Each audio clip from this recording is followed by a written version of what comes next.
Alright, so today we're going to be going over why the options moved weird off the open.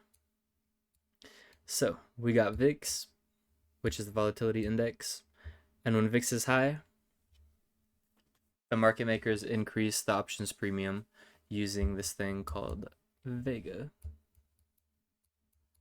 which is an options Greek that measures an options price sensitivity to a change in the underlying asset's implied volatility. So basically, when IV is high, when there's a big expected move, the options premium increases. When implied volatility drops, the price decreases because of Vega.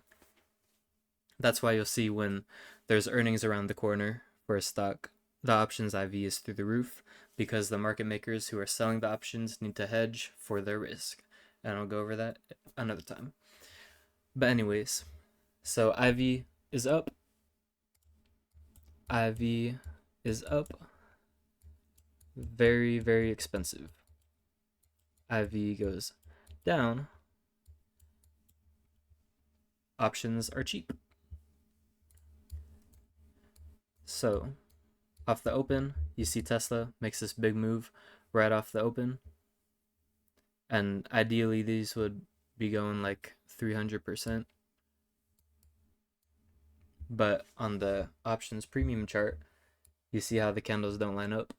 You get this full candle with a small wick on top, but over here you get this candle with a big wick on top. And that's because as the stock price was increasing, the options price was also increasing, but because of VIX coming down, which lowers the IV of the option, it lowers the price of the option at the same time. So even though the stock was going up, the premium chart and the options were getting pushed down because of the Vega.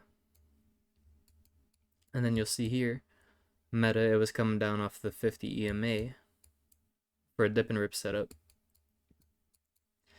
And when it was pushing up towards pre-market high, Meta was also pushing up, but because of the fact that VIX was pushing it down and VIX was coming down, the options premium was decreasing. So you get that little push. You get that push down because IV is dropping. And that's why the options today were moving pretty weird. Just because VIX was coming down, that's all. But when VIX is stable, it you're not gonna get that. Yeah, that's all I wanted to go over.